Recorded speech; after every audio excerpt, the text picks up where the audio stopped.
नमस्कार साथियों, हमारे YouTube क्लास में आप सभी लोग का स्वागत है। आज की क्लास में हम लोग जानेंगे कक्षा 12 के भौतिक विज्ञान में स्थिर विद्युत्की का अध्याय तीसरा लेकर आए हैं। विद्युत विभव तथा विद्युत द्विध्रुव में हम लोग दो आवेशों के निकाय के कारण विद्युत स्थितिज ऊर्जा अगले वीडियो में हम लोग जान चुके हैं। अब हम लोग जानेंगे कि दो से अधिक आवेशों के निकाय की विद्युत स्थितिज ऊर्जा कितना होता है। ध्यान से समझेंगे। देखिए, मान लेते हैं कि एक आवेश Q1 है और एक आवेश क्या है, Q2 है। यदि बीच की दूरी R है, तो विद्युत स्थितिज ऊर्जा U बराबर 1/4 पाई एप्सिलॉन 0 Q1 Q2 बटा कितना होता है, R होता है। अर्थात दो आवेशों की निकाय की विद्युत स्थितिज ऊर्जा V बराबर 1/4 पाई एप्सिलॉन 0 Q1 Q2 बटा कितना होता है, R होता है। ध्यान से समझेंगे। अब देखिएगा, अब किसी बिंदु आवेश के कारण जो विभव होता है 1/4 पाई एप्सिलॉन 0 Q बटा कितना होता है, R होता है। किसी बिंदु आवेश के कारण विद्युत विभव V बराबर 1/4 पाई एप्सिलॉन 0 Q बटा कितना होता है, R होता है। और दो आवेशों की निकाय की विद्युत स्थितिज ऊर्जा U बराबर 1/4 पाई एप्सिलॉन 0 Q1 Q2 बटा कितना होता है, R होता है। अब हम लोग जानेंगे कि दो से अधिक बिंदु आवेशों की निकाय की विद्युत स्थितिज ऊर्जा। अब हमें ज्ञात करना है कि दो से अधिक बिंदु आवेशों की निकाय की विद्युत स्थितिज ऊर्जा ज्ञात करना है। तो ध्यान से समझिएगा। लिखेंगे कि माना आवेश Q1 Q2 तथा Q3 आवेश को माना आवेश Q1 Q2 तथा Q3 आवेश को बिंदु P1 P2 तथा P3 पर स्थापित करके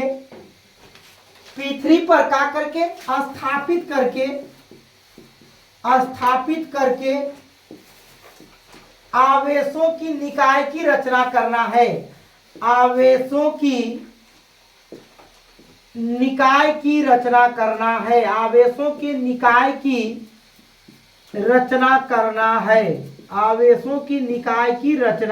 है। कितना बिंदु है? 3 बिंदु है। एक बिंदु P1 है, एक बिंदु P2 है और एक बिंदु क्या है, P3 है।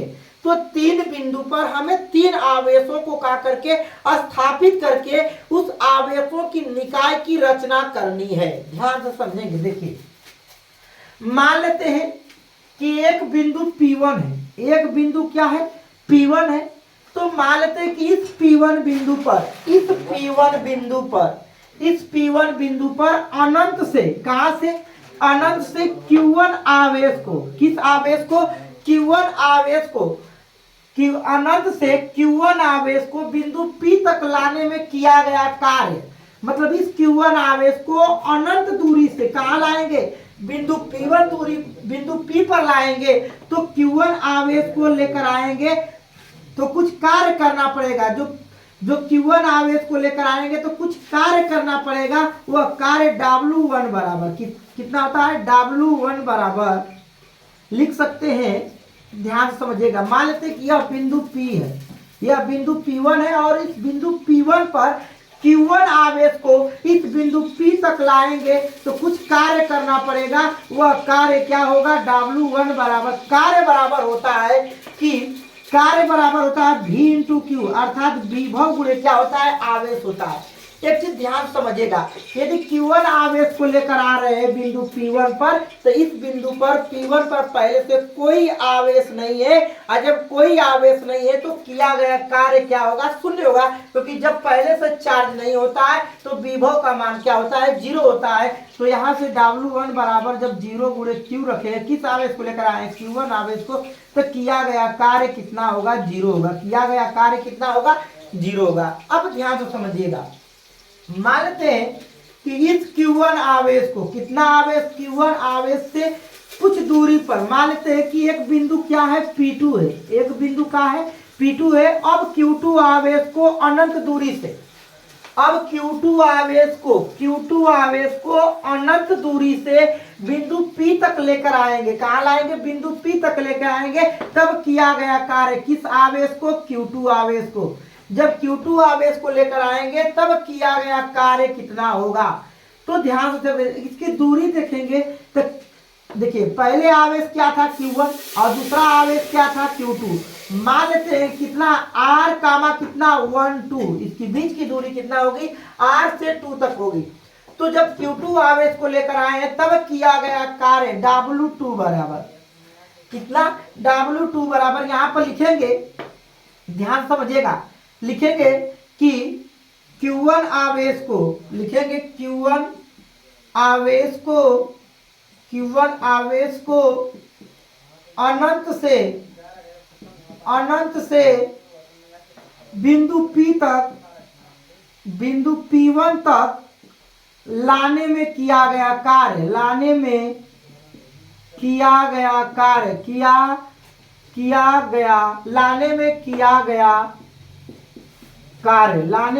गया कार्य W1 बराबर V इंटू का होगा, Q होगा। अब ध्यान से सुनिएगा, अब Q2 आवेश को बिंदु P2 पर लेकर आएंगे तो Q1 आवेश के कारण विभव उत्पन्न होगा, क्योंकि जब Q2 आवेश को लेकर आएंगे, जब किसको लेकर आएंगे, Q2 आवेश को लेकर आएंगे तो बिंदु P1 पर क्या उत्पन्न होगा, विभव उत्पन्न होगा। तो लिख सकते हैं कि, लिखेंगे Q2 आवेश को, अब Q2 आवेश को, किस आवेश को, Q2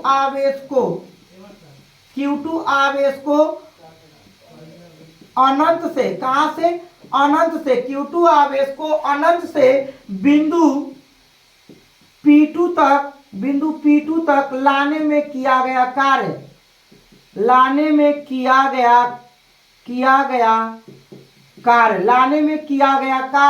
W2 बराबर विभव उत्पन्न होगा। तो लिखेंगे बिंदु P2 पर विभव आगुड़े किस आवेश को लेकर आए हैं, Q2 आवेश को। तो बिंदु P2 पर विभव जो होगा किस आवेश के कारण होगा, Q1 आवेश के कारण। तो लिखेंगे कि Q1 आवेश के कारण विभव का सूत्र होता है 1 बटा कितना, 4 पाई एप्सिलॉन 0 Q, किस आवेश को, Q1 आवेश के कारण। तो Q1 बटा बीच की दूरी देखेंगे तो क्या हो जाएगा, R12 हो जाएगा। अब गुणे क्या है, आवेश Q2 है, गुणा कर देंगे तो जो किया गया कार्य W2 बराबर 1 बटा 4 पाई एप्सिलॉन 0 Q1 Q2 बटा कितना मिलेगा, R12 मिलेगा। इसी तरह से अब हमें किस आवेश को लेकर आना है, Q3 आवेश को, क्योंकि 2 से अधिक आवेश को लेकर आना है। तो मान लेते हैं Q3 आवेश को, किस आवेश को, Q3 आवेश को बिंदु Q3 आवेश को बिंदु P3 बिंदु पर लेकर आने में किया गया कार्य लिख सकते हैं। ध्यान से समझिएगा, यही से लिख सकते हैं कि माना, लिख सकते हैं कि अब Q3 आवेश को अब Q3 आवेश को अनंत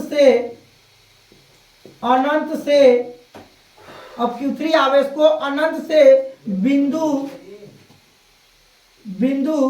P3 तक लाने में किया गया कार्य W2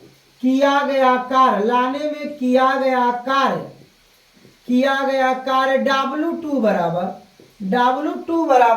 ध्यान से समझिएगा, एक चीज लिखेंगे, ध्यान से हमारी बातों को समझिएगा। जब Q, ध्यान से देखिए, जब Q3 आवेश को बिंदु P3 तक लाएंगे, बिंदु P3 तक लाएंगे तो इससे पहले दो आवेश हमारे पास है, एक P1 बिंदु पर, एक P2 बिंदु पर। तो हमें विभव जो उत्पन्न होगा एक तो Q1 आवेश के कारण होगा और एक तो Q2 आवेश के कारण होगा। जब Q3 आवेश को बिंदु P3 पर लेकर आएंगे तो इसमें विभव दो उत्पन्न होगा, एक तो P1 आवेश के कारण होगा और एक तो Q1 आवेश के कारण होगा और एक किसके कारण होगा, P2 आवेश के कारण होगा। ध्यान से समझिएगा। तो लिखेंगे कि बिंदु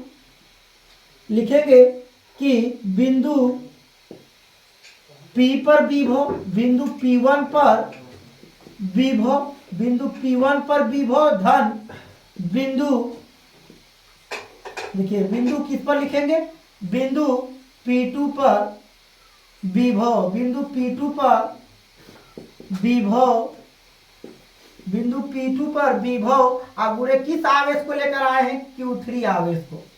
किस आवेश को लेकर आए हैं, Q3 आवेश को। ध्यान से समझेंगे। तो W2 बराबर बिंदु P1 पर विभव, तो बिंदु P1 पर विभव चेक करेंगे तो बिंदु P1 पर विभव किस आवेश के कारण होगा, Q1 आवेश के कारण। अब Q1 आवेश के कारण विभव चेक करेंगे तो 1/4 पाई एप्सिलॉन 0। अब बिंदु P1 पर विभव निकालेंगे Q1 आवेश के कारण, तो आवेश कितना है, Q1 है। अब बीच की दूरी देखेंगे, ध्यान समझिएगा, बीच की दूरी देखना है तो किया गया कार्य W3 बराबर किया गया, तो इस पर दूरी देखना है तो दूरी देखिए चेक करते हैं। जब इस आवेश को लेकर आएंगे, किस आवेश को, देखिए Q3 आवेश को लेकर आएंगे तो ध्यान सुनिएगा, इसकी बीच की दूरी देखेंगे तो ये कितना है, 1 है और ये क्या 3 है, तो बीच की दूरी R13 और इसकी बीच की दूरी चेक करेंगे तो कितना हो जाएगा R2 और कितना हो जाएगा 3, अर्थात इसकी बीच की दूरी R13 और इसकी बीच की दूरी R23। तो विभव उत्पन्न होगा इस Q1 आवेश के कारण कितना R13 प्लस बिंदु P2 पर विभव चेक करेंगे तो 1/4 पाई एप्सिलॉन 0। अब बिंदु P2 पर विभव चेक करना है तो बिंदु P2 पर विभव कितना होगा, किस आवेश के कारण, Q2 बटा के बीच की दूरी क्या है R23। अब ध्यान से सुनिएगा एक चीज, किस आवेश को लेकर आए हैं, Q3 आवेश को गुणा कर देंगे और जब गुणा करेंगे तो W3 बराबर मिल के आएगा, W3 बराबर तो 1/4 पाई एप्सिलॉन 0, 1/4 पाई एप्सिलॉन 0 क्या आएगा, देखिएगा Q1 गुणा करेंगे तो क्या होगा Q2 बटा क्या हो जाएगा R, गुणा करेंगे तो क्या होगा Q3 तो क्या हो जाएगा R13 प्लस क्या हो जाएगा Q2 क्या हो जाएगा Q3 बटा के कितना होगा R23। ध्यान समझेंगे, इस तरह किया गया कार्य होगा। अब हमें निकालना है कि अब संपूर्ण किया गया कार्य मतलब पूरा किया गया कार्य कितना होगा, तो पूरा किया गया कार्य निकालेंगे। देखिएगा ध्यान से, यही से निकाल देते हैं किया गया कार्य W बराबर क्या हो जाएगा W1 धन W2 धन कितना W3। तो W1 का मान कितना 0, W2 का मान कितना है 1/4 पाई एप्सिलॉन 0, कितना है Q1 Q2 बटा कितना है Q1 Q2। ध्यान देखिए यहाँ तो नहीं, ध्यान से चेक करिए, देखिए यहाँ पर निकाल देते हैं किया गया कार्य। देखिए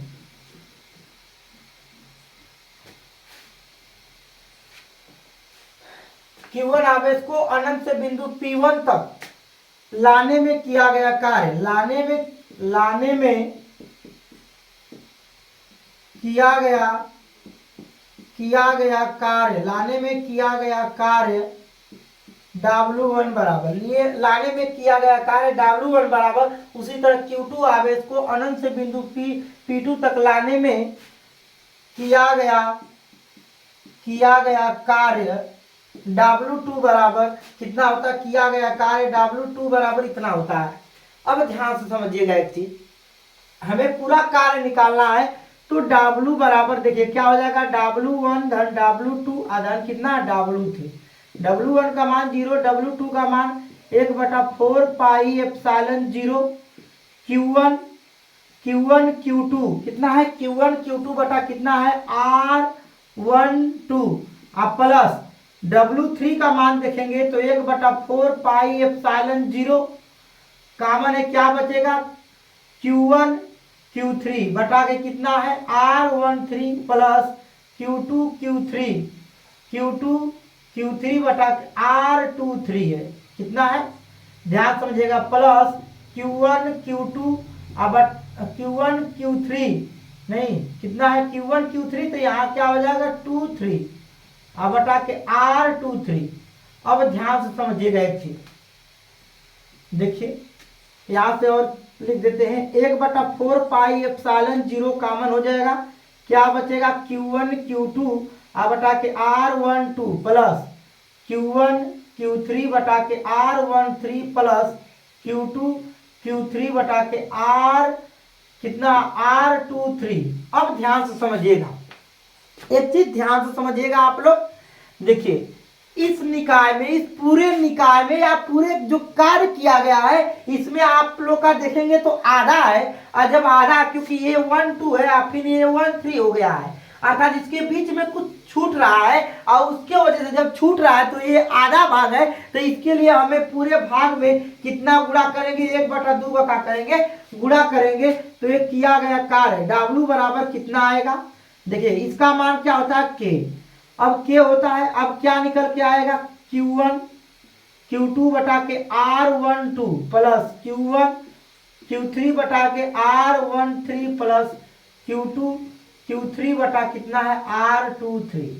अब ध्यान से समझिएगा कितना गुणा करना पड़ेगा 1/2 का गुणा करना पड़ेगा, क्योंकि आधा भाग है ये पूरा भाग नहीं है इसका, तो किया गया कार्य W1 बराबर, ध्यान W बराबर क्या हो जाए K, तो 1/2 गुणा करेंगे K।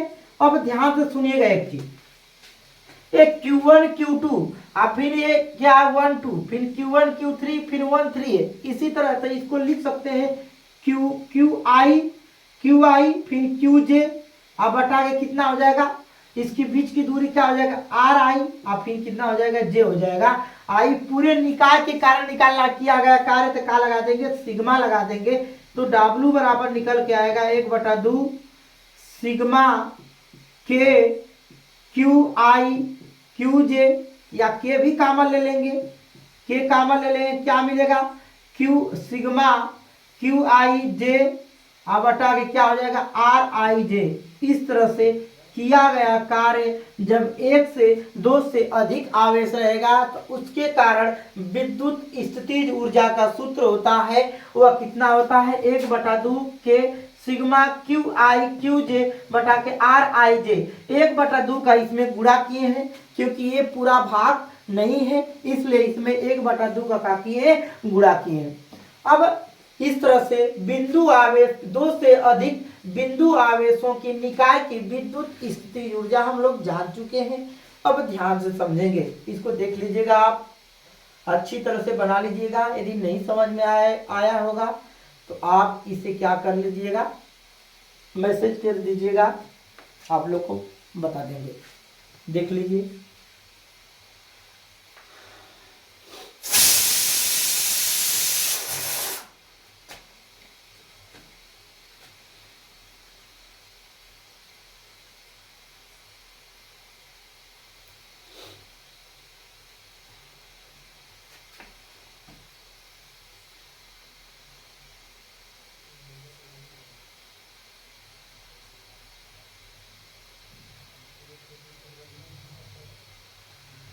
हो गया, अब ध्यान से समझिएगा,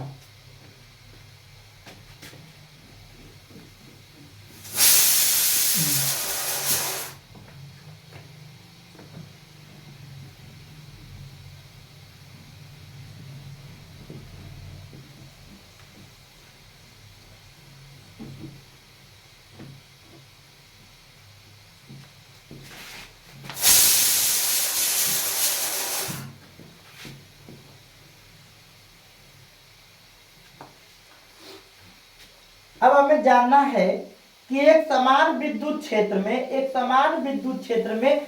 द्विध्रुव को घुमाने में किया गया कार्य ध्यान से समझेंगे। देखिए एक समान विद्युत द्विध्रुव में, एक समान विद्युत क्षेत्र में लिखेंगे एक समान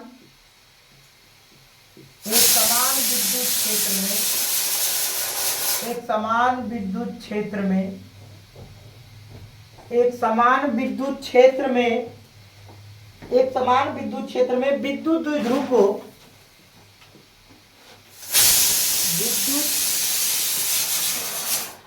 द्विध्रुव को, विद्युत द्विध्रुव को, द्विध्रुव को घुमाने में किया गया कार्य, घुमाने में किया गया कार्य, एक समान विद्युत क्षेत्र में विद्युत द्विध्रुव को घुमाने में किया गया कार्य, एक समान विद्युत क्षेत्र में विद्युत द्विध्रुव को, विद्युत द्विध्रुव को घुमाने में किया गया कार्य, घुमाने में किया गया कार्य, एक समान विद्युत क्षेत्र में विद्युत द्विध्रुव को घुमाने में किया गया कार्य कितना होगा। अब ध्यान से समझेंगे, देखिए फिर से पढ़िएगा।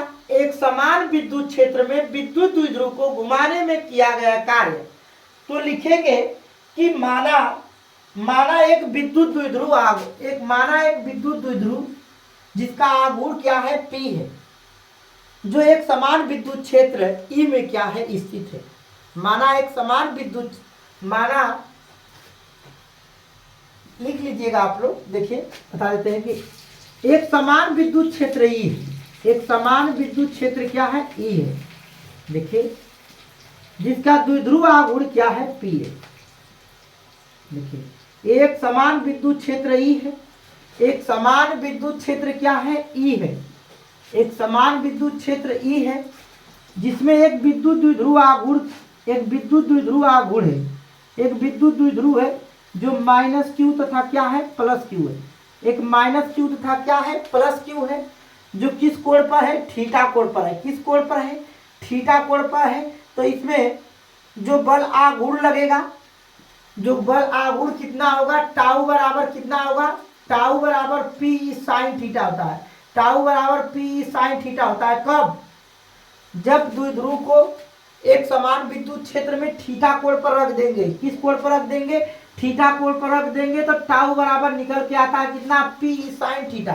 कितना निकल के आता है, टाउ बराबर P sin थीटा निकल के आता है। अब ध्यान से समझिएगा, लिखेंगे कि इस द्विध्रुव को, लिखेंगे कि इस द्विध्रुव को, इस द्विध्रुव को डी थीटा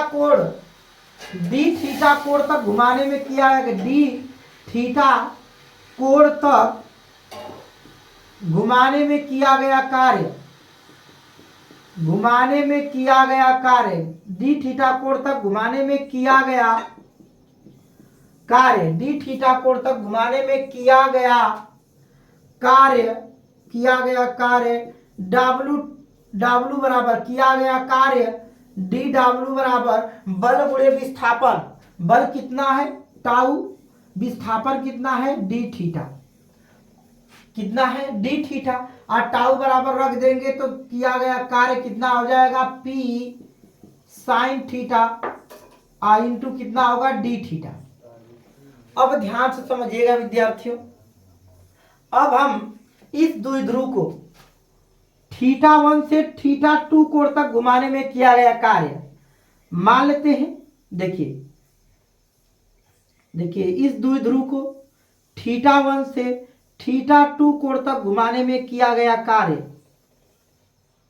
इस द्विध्रुव को ध्यान समझेंगे, ये द्विध्रुव है तो ये -q हो जाएगा। अब ये क्या हो जाएगा, +q। कितना कोण घुमाए हैं, पहले क्या था, θ1 था, बाद में क्या है, θ2। अर्थात इस द्विध्रुव को θ1 से θ2 कोण तक घुमाने में किया गया कार्य। तो लिखेंगे कि माना, या लिखेंगे कि इस द्विध्रुव को, अब द्विध्रुव को θ1 से θ2 कोण तक घुमाने में किया गया कार्य, घुमाने में किया गया कार्य घुमाने में किया गया कार्य W बराबर समाकलन में DW, कहां से θ1 से θ2 किया गया कार्य निकालना है। W बराबर समाकलन में θ1 से θ2 कोण तक घुमाने में किया गया कार्य। देखिए तब किया गया कार्य W बराबर देखिएगा θ1 से θ2 और DW का मान क्या है P sin थीटा इंटू कितना है d थीटा। अब ध्यान से समझिएगा आप लोग, जिसमें d लगा रहेगा उसके वैल्यू को छोड़कर सबका मान का निकाल लेंगे, इस समाकलन से बाहर निकाल लेंगे तब कितना होगा। देखिए P कॉमन हो जाएगा, समाकलन में θ1 से θ2 क्या मिलेगा sin थीटा इंटू कितना मिलेगा d थीटा। एक चीज नोट कर लीजिएगा, चूंकि समाकलन में sin x dx रहता है तो इसका मान माइनस cos x आता है। कितना आता है माइनस cos x आता है, तो यहां से निकल के आएगा P sin थीटा का माइनस कितना हो जाएगा cos थीटा, माइनस कितना हो जाएगा cos थीटा, कहां से θ1 से कहां तक θ2 तक किया गया कार्य W बराबर होगा। अब ध्यान से समझिएगा, यहाँ पर जगह है बता देते हैं आप लोग को। देखिएगा कि W बराबर देखिए क्या कॉमन है माइनस PE कॉमन है, माइनस कितना कॉमन है PE। अब ध्यान समझिएगा है क्या कोष्टक में cos थीटा कहां से θ1 से कहां तक है θ2 तक है। अब ध्यान से माइनस PE। अब देखिए इसको अपर बोलते हैं, इसको क्या बोलते हैं लोअर। अपर को इस थीटा के जगह θ2 रखेंगे और जब लोअर को रखेंगे तो क्या लगाएंगे माइनस लगाएंगे, तो लिखेंगे cos θ2 माइनस cos θ1। अब ध्यान से समझिएगा, अब इस माइनस को गुणा करेंगे तो P कोष्टक में क्या हो जाएगा माइनस cos θ2 और प्लस कितना हो जाएगा cos θ1। अब प्लस को पहले लिख देंगे तो P कितना हो जाएगा ए प्लस cos θ1 पहले आ जाएगा अब माइनस cos θ2 बाद में हो जाएगा। अब ध्यान से यही किया गया कार्य है, किसके कारण है, किसके कारण किया गया कार्य है कि एक समान विद्युत क्षेत्र में विद्युत द्विध्रुव को घुमाने में किया गया कार्य, एक समान विद्युत क्षेत्र में द्विध्रुव को घुमाने में किया गया कार्य W बराबर कितना होता है P कोष्टक में cos θ1 माइनस कितना cos θ2। अब ध्यान से देखिएगा, हम लोग स्थितियां पढ़ेंगे कि इसकी स्थितियां होती क्या है। देखिए इसकी स्थितियां पढ़ेंगे कि इसकी स्थिति होती क्या है। तो देखिएगा यदि मान लेते हैं कि θ1 बराबर कितना θ1 बराबर 0 अंश और थीटा बराबर मान लेते हैं कितना θ2 बराबर मान लेते हैं थीटा। जब रखेंगे तो W बराबर देखिए क्या निकल के आएगा P देखिएगा कितना आएगा cos θ1 की वैल्यू का रखेंगे 0 और माइनस cos θ2 की वैल्यू का रखेंगे थीटा। तो देखिएगा P और cos 0 अंश की वैल्यू 1 होती है तो 1 माइनस कितना आएगा cos थीटा। ये भी क्या होगा किया गया कार्य होगा। इसी तरह से एक बार हम लोग थीटा बराबर 90 अंश रखेंगे, देखेंगे जब लिखेंगे कि जब थीटा बराबर कौन अंश है 90 अंश है और जब थीटा बराबर 90 अंश है तो यहाँ पर रखेंगे तो देखिए W बराबर क्या मिलेगा P कोष्टक में 1 माइनस cos 90 अंश कितना cos 90 अंश और cos 90 अंश की वैल्यू कितना होता है 0 होता है। तो किया गया कार्य W बराबर क्या निकल के आएगा P गुणे कितना आएगा 0 आएगा क्योंकि cos 90 अंश की वैल्यू 0 होती है। कितना होता है cos 90 अंश की वैल्यू, जब cos 90 अंश की वैल्यू कितना रखेंगे 0 रखेंगे तो क्या मिल के आएगा W बराबर P ही मिल के आएगा। उसी तरह से जब थीटा बराबर कितना रखेंगे ध्यान समझिएगा, जब थीटा बराबर कितना रखेंगे 180 अंश रखेंगे, कितना रखेंगे 180 अंश रखेंगे तो क्या निकल गया देखिए W बराबर देखिएगा P कोष्टक में 1 माइनस cos 180 अंश और cos 180 अंश की वैल्यू -1 होती है और जब -1 रखेंगे तो देखिएगा W बराबर P कोष्टक में 1 माइनस कितना हो जाएगा -1 और जब रखेंगे माइनस माइनस क्या हो जाएगा प्लस, तो W बराबर 1 कितना हो जाएगा 2 तो 2PE हो जाएगा। जब किस अंश पर रहेगा 180 अंश के कोण पर आएगा। तब इस तरह से एक समान विद्युत क्षेत्र में विद्युत ध्रुव को घुमाने में किया गया कार्य है। इसी तरह से हम लोग विद्युत स्थितिज ऊर्जा जो किया गया कार्य ही क्या होती है, स्थितिज ऊर्जा होती है। इसलिए यह भी किसके बराबर होगा, विद्युत स्थितिज ऊर्जा के क्या होगा, बराबर होगा। इस तरह से हम लोग तीसरे अध्याय को क्या करते हैं, समाप्ति करते हैं। और अगले वीडियो में हम लोग जानेंगे, अगले अध्याय को लेकर आएंगे।